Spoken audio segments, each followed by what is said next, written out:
flight. Speaking of planes, Dubai's air show may have started with sandstorms and ended a day early due to the flooding, but the bad weather didn't stop the record high deals from being made. $200 billion of orders have been announced. It is the largest ever at an air show. Airlines in the Gulf are positioning themselves as big players in the aviation industry, and the recent wave of deals for American and European aircraft is huge business for manufacturers. Boeing won $95 billion. Airbus got almost 30.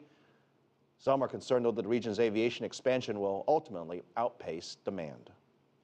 For a look at the air show and everything else that's happening in the airline industry, we welcome Seth Kaplan, managing partner of Airline Weekly, live for us from Fort Lauderdale. Seth, welcome to the show. Tell us about the Dubai Air Show. Who was the big winner? Who was the big loser? Well, I don't know if there were any big losers, but Boeing, if anything, was certainly the bigger winner of the two major manufacturers.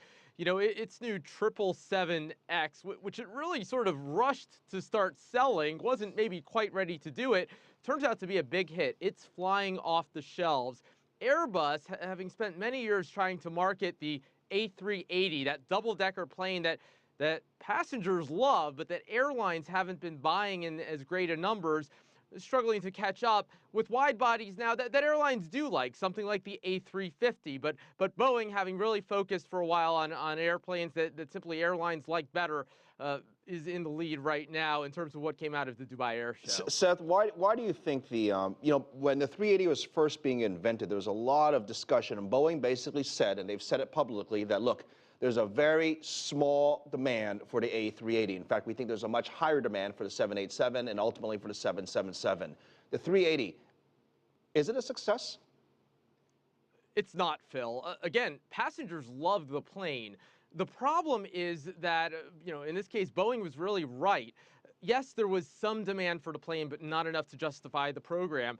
Back, by the way, when Airbus was first developing the A380, fuel prices were a lot lower than they are now. So in Airbus's defense, it was looking at an industry that was at the time growing much more rapidly than it is now. Growing not only in places like the Arabian Gulf, like China certainly, but even back then in Europe and North America. Well, then fuel got rather expensive, and that meant airlines needed higher fares in order to break even. And to get those, they simply had to fly less. They had to take supply out of the market. Air travel became unaffordable for some people. And so this future that Airbus pictured of these very, very crowded airports where, the only way to add capacity would be with a larger plane because you can't add more flights. Yeah, because, it didn't really because I want to go from a crowded airport into a crowded plane.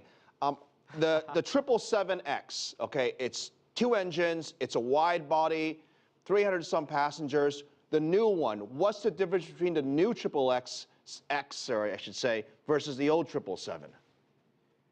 Yeah, well, the difference is that it's even more efficient. Boeing has a current big hit on its hands in the 777-300ER in particular. That's one version of the 777.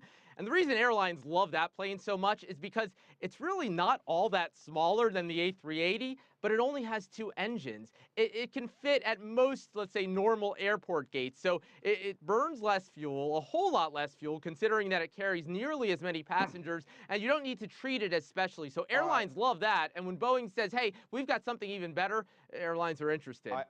Seth, I got to ask you something very controversial that's come out this week. The FCC is proposing to potentially allow people like you and I, which would be awful for our neighboring passengers, to talk on the phone in the middle of the flight. I can't even imagine if I was in that middle seat and the guy on the right and the girl on the left were talking on the phone. I think I would go absolutely crazy. Is this a good idea for the industry? Yeah, Phil, you and I should just keep talking as loudly as we want, right, to convince them that maybe they should think twice.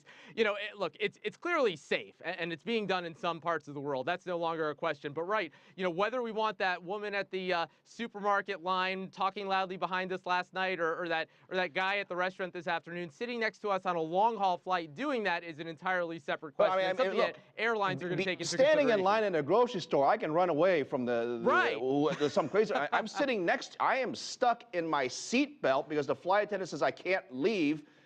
This is a problem. I think passengers might have a little pushback here as to how much you want to use your phone on board a plane.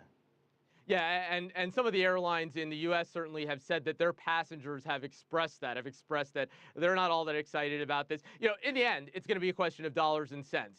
Charging for cell phone calls is going to be profitable, narrowly defined. But yes, is it going to turn off more people than it will attract? And are people going to flock to the airline that doesn't allow it and shift some share onto that airline? That's what we'll have to watch. Because if there's one thing I've learned, it's that sometimes you can't listen to what people say. You have to watch what they do. So let's see if people really hate this as much as they say they're going to. So somehow I think sales of those noise-canceling headphones they have that they sell probably will go up if this thing goes through. Seth Kaplan, have a great weekend joining us You live too, from Phil. Florida. Thank you very much. We're gonna